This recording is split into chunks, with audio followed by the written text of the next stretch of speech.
It's Vaughn, Dalzell, and Eric Froton, and it's October 31st, 2023. Happy Halloween, because the college football playoff rankings are finally here, Eric, week one, and it's getting spooky if you're a Pac-12 fan, because Washington and Oregon were left out the top four. We have Ohio State, number one, Georgia, number two, my Michigan Wolverines, number three, and Florida State, number four.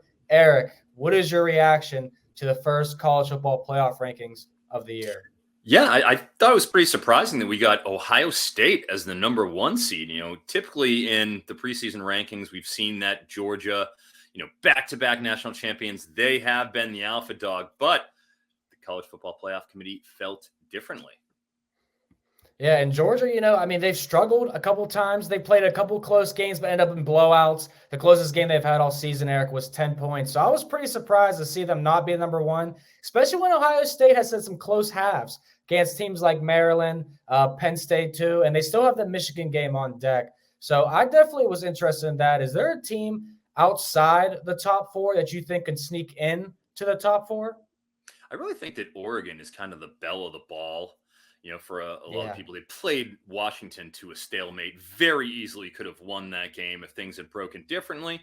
Have a little bit better stretch run than I think Washington does, where they have USC, Oregon State, and Utah all in a row. The Huskies do. That is quite a, after seeing them the last 2 weeks, where they got run a little bit by Stanford, and Arizona State, brought them right to a 15-7 fourth quarter comeback situation. So I do think that Washington will dump one of these next three games, leaving the door open for Oregon or possibly Alabama.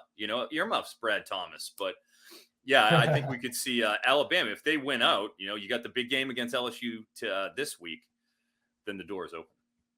Yeah, certainly. Washington probably has the hardest four-game stretch left in all of college football. And considering that they've almost lost the last four games, single-digit games against Arizona, Oregon, Arizona State, and Stanford, I'm with you, Eric. Seems like the Huskies' time is running out. And Michael Penix is the Heisman favorite, but I don't think that lasts long. A guy like Bo Nix could certainly sneak in there and steal that from him. The Crimson Tide, as you mentioned, they just got to get rid of LSU, Kentucky, and Auburn, the big trap game that they always have for the War Eagle at the end of the season here.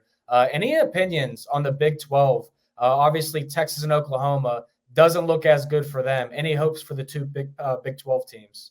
I think it's all about Quinn Ewers for Texas. Malik Murphy was serviceable, but I watched that game. He had a bad interception in that first quarter that was just a ball he should have never thrown when he got pressured. And then they sort of pared back what he was asked to do for the rest of the game and rode the running game, which Texas has an incredible run game.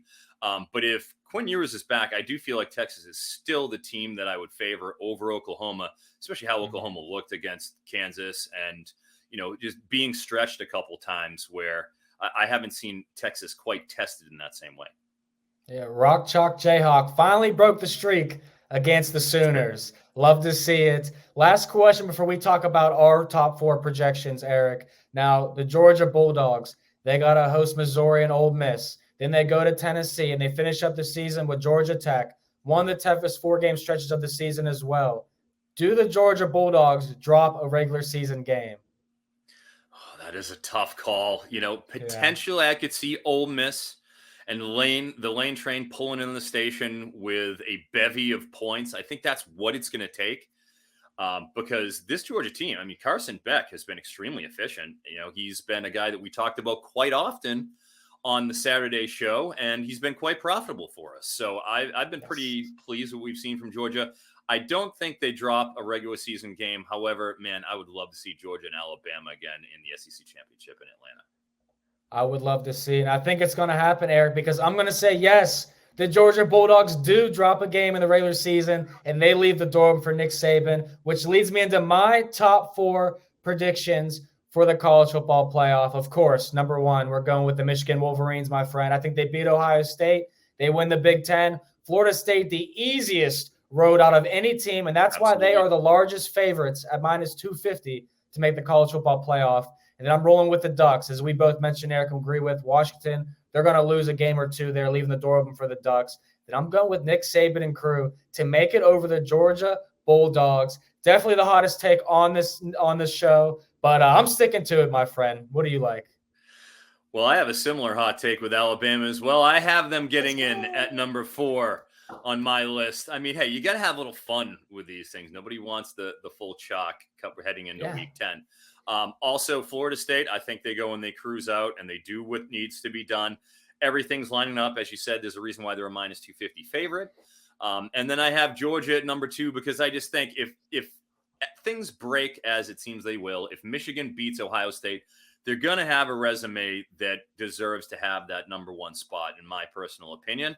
So I do have both Georgia and Alabama. I have Georgia winning out and then Alabama beating them in the SEC championship. And how do you keep them both out?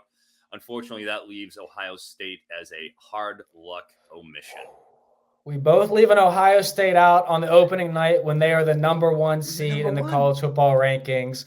Hey, you know what? It's Halloween. I've seen crazier things happen, Eric. So tune in Saturday, college football playoff, to see Eric Froton, myself, and maybe 2, maybe 3 guests. Who knows? Maybe Batman will drop by. We'll see you then.